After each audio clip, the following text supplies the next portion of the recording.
Hi everyone, welcome back. I'm Chris, and today we're delving into Chapter 8 of F. Scott Fitzgerald's The Great Gatsby.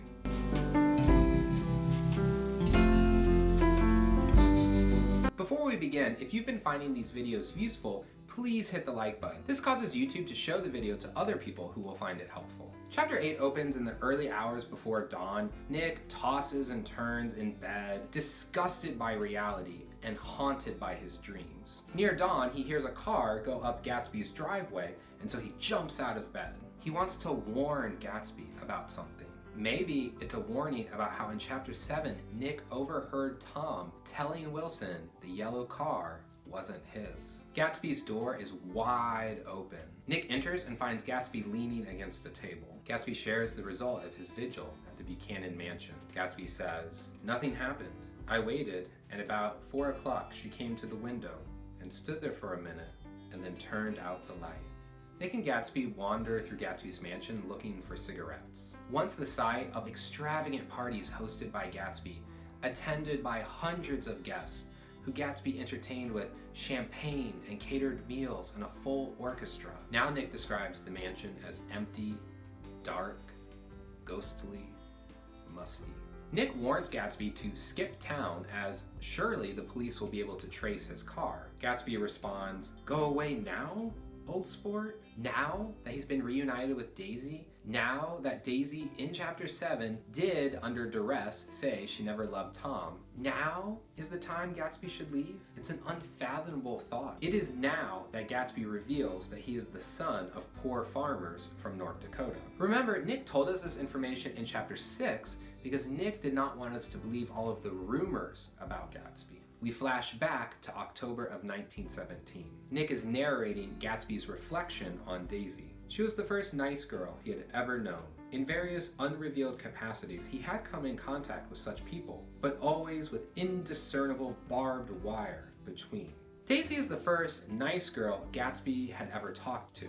Here, nice means wealthy. Yes, Gatsby had bumped into other rich people before, but always felt as if there was an indiscernible barbed wire between himself and the rich people, an invisible barrier. You could be walking down the street and you could meet someone, but that unspoken difference between social classes would prevent you from really getting to know that person and entering into a friendship. So somehow Gatsby has overcome that barrier and gotten close enough to Daisy to develop a relationship with her. Nick's narration continues. He found her excitingly desirable. He went to her house at first with other officers from Camp Taylor, then alone.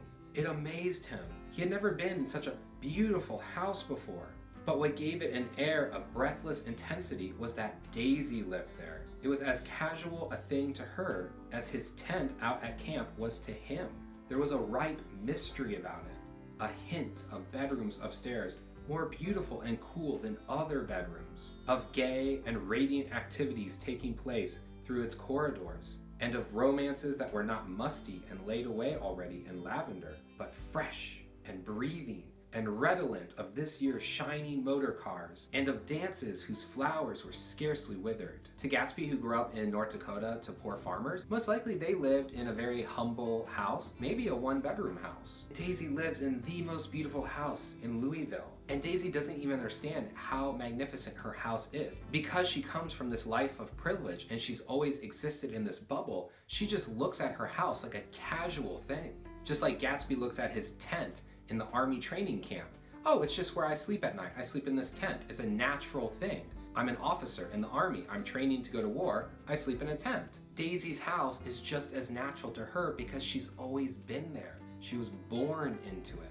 And Gatsby is attracted to that quality in Daisy, how lighthearted and effortless Daisy's life is. This house has a mystery about it. Gatsby can't believe it. When you walk through one room, you enter into another room. There's corridors. There's hallways. Who knows where the hallways lead to? Who knows what's around the corner? It's mystery after mystery, discovery after discovery. Possibility is lurking in every room. It is a stark contrast between Daisy's life and Gatsby's childhood. Nick's narration continues. It excited him too that many men had already loved Daisy. It increased her value in his eyes. He felt their presence all about the house, pervading the air with the shades and echoes of still vibrant emotions. It doesn't concern Gatsby that Daisy has dated several men. In fact, that makes Gatsby desire Daisy even more because it increases her worth in his eyes. If other men have pursued and valued Daisy, then that means if Gatsby is able to obtain Daisy, Gatsby is more worthy than all of those other men. Gatsby is holding Daisy up as a trophy, as something to win. It's a competition and he wants to prove he's the best. Nick's narration continues, but he knew that he was in Daisy's house by a colossal accident. However glorious might be his future as Jay Gatsby, he was at present a penniless young man without a past. And at any moment, the invisible cloak of his uniform might slip from his shoulders. So he made the most of his time. He took what he could get, ravenously and unscrupulously. Eventually, he took Daisy one still October night. Took her because he had no real right to touch her hand.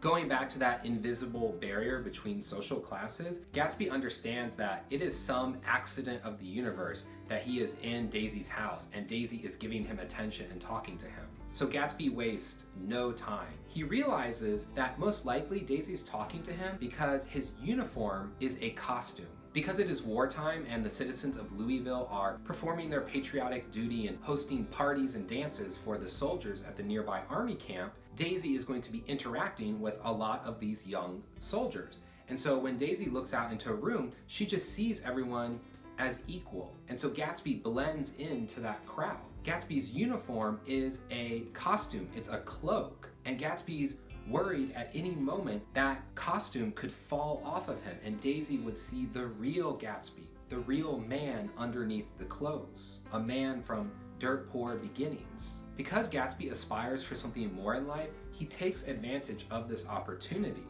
He knows that Daisy does not truly understand who Gatsby is, and in some way Gatsby is deceiving Daisy. Nick's narration continues. He might have despised himself, for he had certainly taken her under false pretenses. I don't mean that he had traded on his phantom millions, but he had deliberately given Daisy a sense of security. He let her believe that he was a person from much the same stratum as herself, that he was fully able to take care of her. As a matter of fact, he had no such facilities. He had no comfortable family standing behind him, and he was liable at the whim of an impersonal government to be blown anywhere around the world. Same stratum is referring to social class. Gatsby knows that Daisy senses Gatsby is from the same social class. Daisy senses that Gatsby can give her financial security. Gatsby understands Daisy thinks that, and Gatsby doesn't say anything to dispel her of that false idea.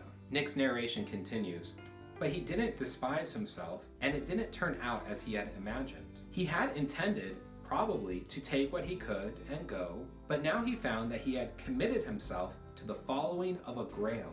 He knew that Daisy was extraordinary, but he didn't realize just how extraordinary a nice girl could be. She vanished into her rich house, into her rich, full life, leaving Gatsby nothing. He felt married to her, that was all. Gatsby's pursuit of Daisy is compared to the following of a Grail. The Grail is the cup used by Jesus at the Last Supper. Symbolically, searching for a Grail means the pursuit of an unobtainable object. In this moment, Gatsby commits himself to this quest, to the pursuit of Daisy. Because when he is separated from Daisy and she goes back into her house, Gatsby is left with nothing. That image really echoes the end of chapter 7. The last thing Nick saw was Gatsby standing there, holding vigil at the Buchanan mansion, looking at nothing. Daisy had already moved on. Gatsby aspires to be a member of Daisy's social circle, to have these houses and possessions, to have the social status, the notoriety, the respect that he has never experienced before. Nick's narration continues. When they met again 2 days later, it was Gatsby who was breathless, who was somehow betrayed. Her porch was bright with the bought luxury of starshine. The wicker of the settee squeaked fashionably as she turned towards him, and he kissed her curious and lovely mouth. She had caught a cold, and it made her voice huskier and more charming than ever, and Gatsby was overwhelmingly aware of the youth and mystery that wealth imprisons and preserves, of the freshness of many clothes, and of Daisy gleaming like silver, safe and proud above the hot struggles of the poor. Here the motif of Daisy's voice reappears, and in chapter 7, Gatsby said Daisy's voice was full of money. Here, Daisy is starkly contrasted with the hot struggles of the poor. So if you are a poor person, you have to constantly worry about where is your next paycheck coming from. Will your next paycheck be enough to afford food, shelter, the basic necessities? Will you be able to provide for your children and your family? But if you are rich, you don't have to worry about any of that. Stress literally ages your body. It beats you down. It also causes emotional turmoil. Money frees you from that deterioration. Daisy's voice is full of youth and mystery. That is the luxury that money affords her. Gatsby went off to war and then Oxford. While at Oxford, Daisy's letters to Gatsby are filled with a nervous despair. Daisy wants Gatsby to return immediately, to be near him, to feel safe. Because Daisy's life in Louisville is continuing again. The war is now over. Her social calendar is filling up. She's meeting new men, new suitors. Nick narrates, "Through this twilight universe, Daisy began to move again with the season. Suddenly she was again keeping half a dozen dates a day with half a dozen men, and drowsing asleep at dawn with the beads and chiffon of an evening dress tangled among dying orchids on the floor beside her bed.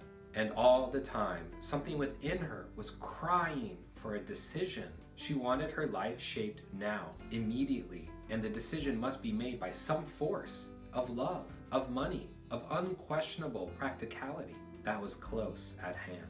That force took shape in the middle of spring with the arrival of Tom Buchanan. There was a wholesome bulkiness about his person and his position, and Daisy was flattered.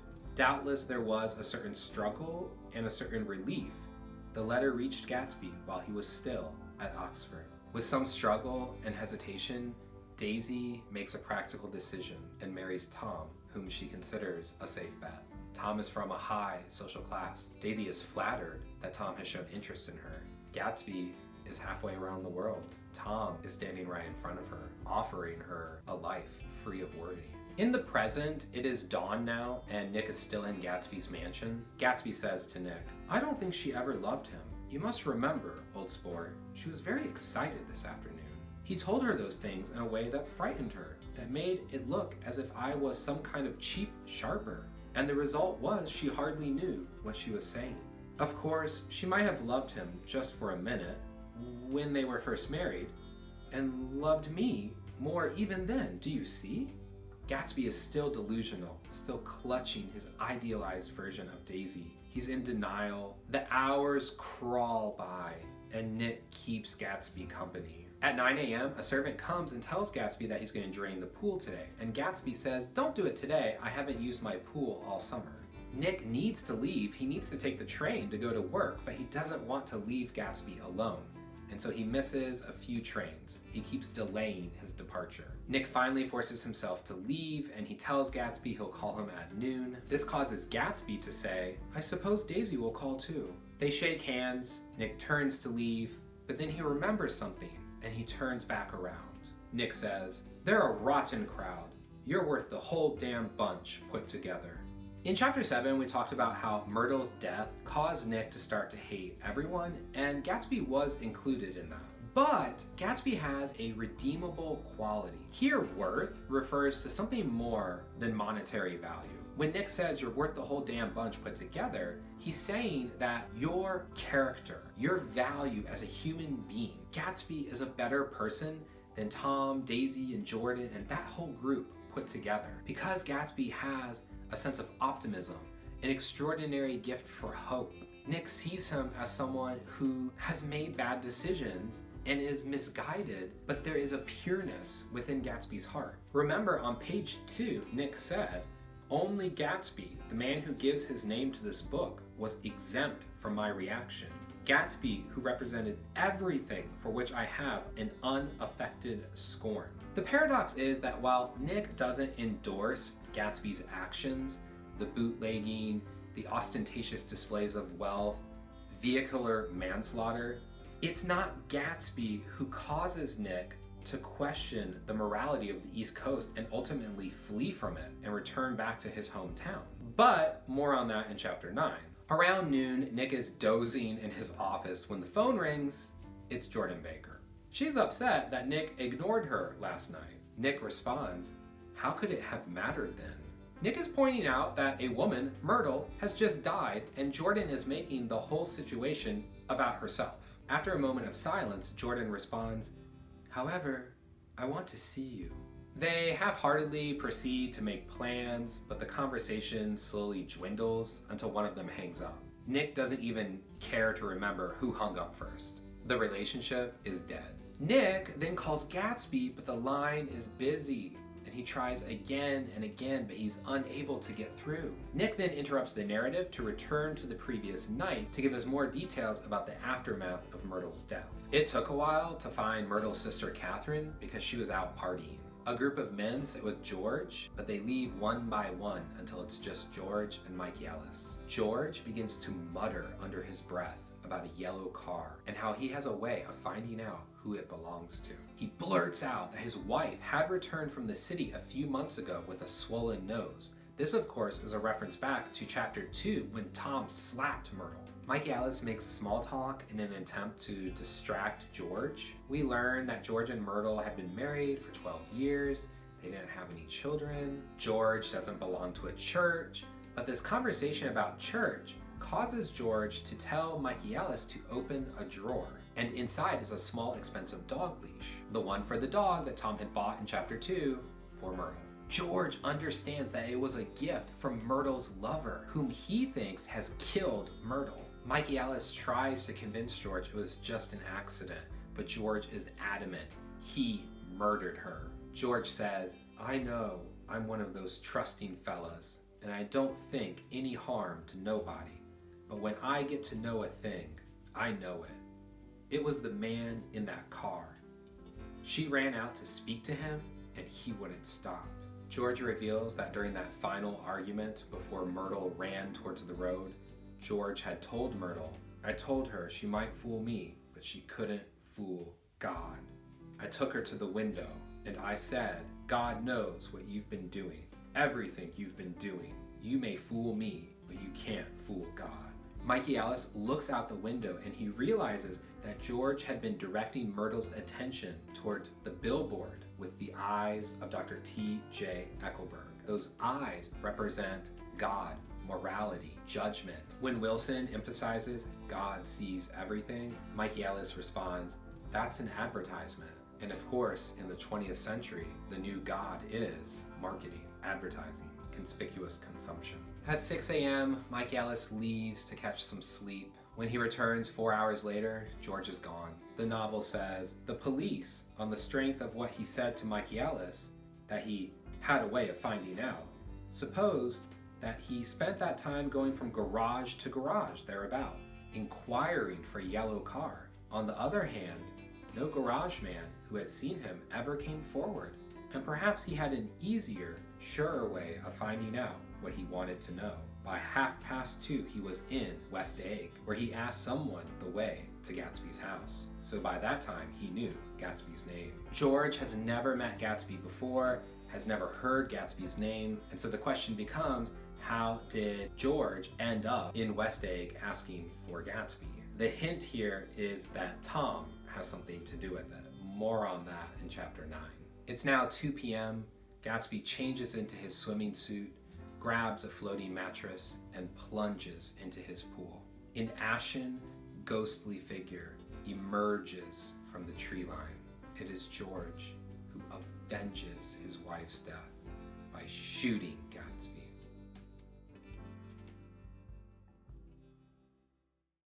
Impoverished James Gatz emerged as J. Gatsby from the baptismal waters of Lake Superior. For 5 years, he sailed on water with Dan Cody. He bought a mansion on a peninsula surrounded by water and reached across that water for Daisy. The rain soaked him the day he was reunited with Daisy, at Nick's cottage. Gatsby dies in his pool. He figuratively drowns, a sacrifice so that Daisy can continue to float and escape consequences.